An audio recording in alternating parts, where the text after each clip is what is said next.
huge development this evening in a Burke County case we've been following since February. A grand jury has chosen to not indict Hannah Cobb, who was accused of shooting and killing 30-year-old Telvin Osbourne.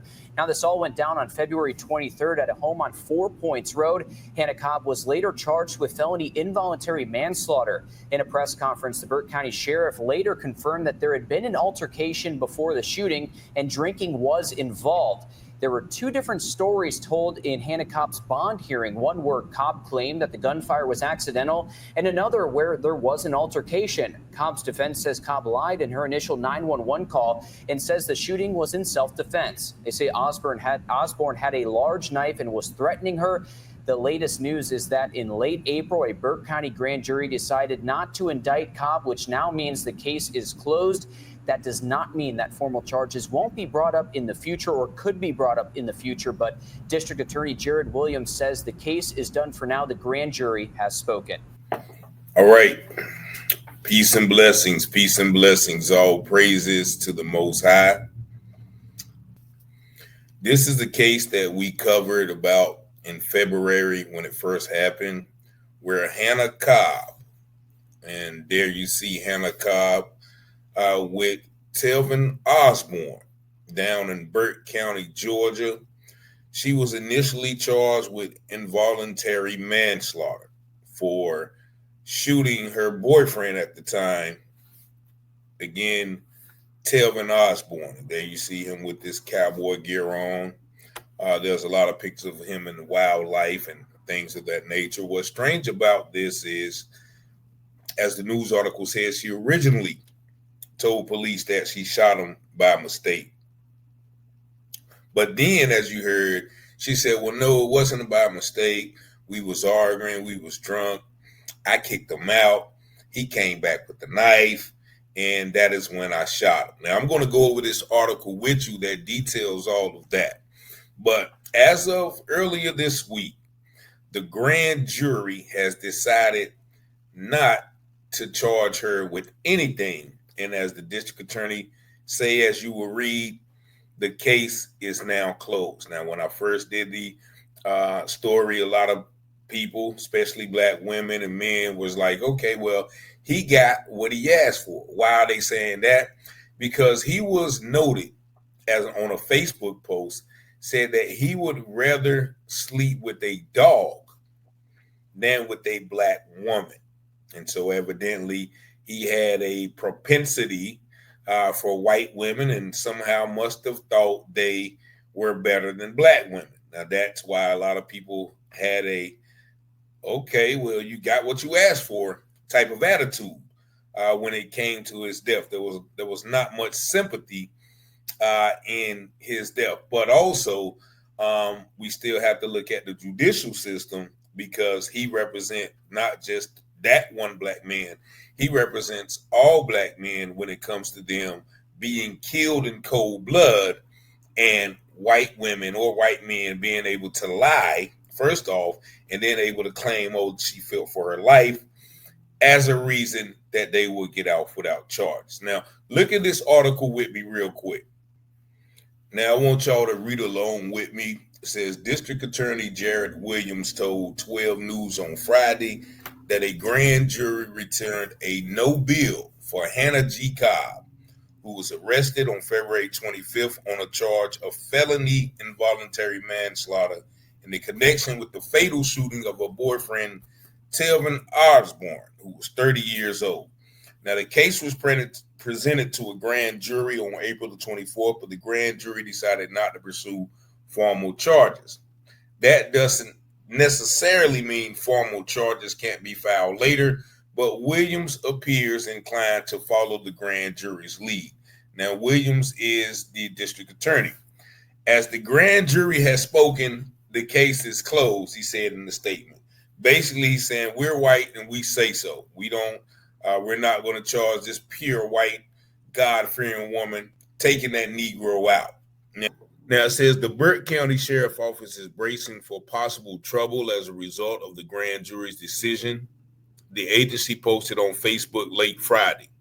We are aware of rumors circulating on social media regarding potential rioting in Waynesboro tonight following the grand jury's decision to issue a no bill in the case involving Hannah Cobb and the death of Telvin Osbourne. It is important to understand that the grand jury is a legal body tasked with hearing all evidence presented in the case before reaching a decision. While we recognize that this outcome may be upsetting or unpopular to some, we strongly urge everyone to refrain from actions that could further harm our community. Basically saying, look, don't riot. We know we're wrong, but don't make things worse. And the post also says that violence will not be tolerated. Now, earlier in the month, they gave her a $25,000 bond, level 1 monitoring, and told to surrender all firearms to law enforcement. Deputies say that around 5:45 a.m., they responded to the 800 block of 4 Points Road in Keysville to investigate the report of a shooting. According to 911 recordings, Cobb told an operator she was either clearing or cleaning her gun when it went off and hit Osbourne. Now, she don't even know which lie she's going to choose, clearing or cleaning. However, days later, Sheriff Alfonso Williams said that there was no evidence or information about a person cleaning a gun before the incident happened. Williams said alcohol was involved and authorities weren't listing the shooting as accidental. So they did not list it as accidental. Some versions of the story came out at a March hearing, Cobb's first appearance since her arrest on felony charges of involuntary manslaughter.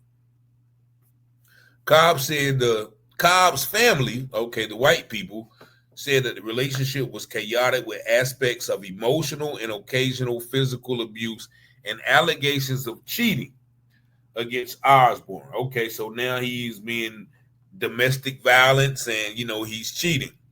The prosecutor said that the incident happened after the pair had been out until 2 a.m. at clubs in Augusta.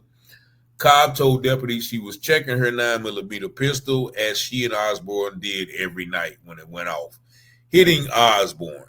She said she thought the safety was on, according to a report from deputies. So if it was a mistake, you wouldn't even be thinking about if the safety was on or not. So pretty much you pulled the trigger, and you knew you did.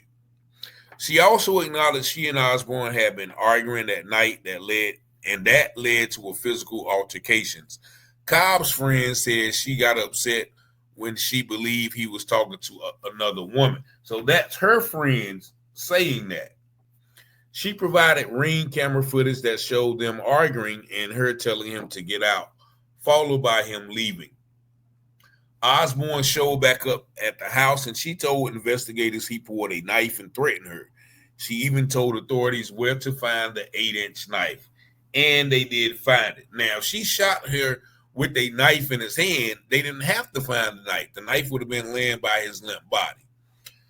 The prosecutor also described text messages that were exchanged, apparently after she locked them out.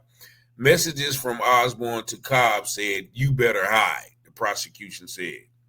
The defense said Cobb at one point called Osbourne's mother to get her to calm him down, but there was an altercation nonetheless. The prosecution said she managed to break free and went into a bathroom. She indicated she was going to harm herself, but when he broke into the bathroom, she turned and fired the gun one time at him. The prosecution said Cobb was the person who notified authorities of the shooting and was applying pressure to the wound when they arrived. Now, let's just end that hogwash right there.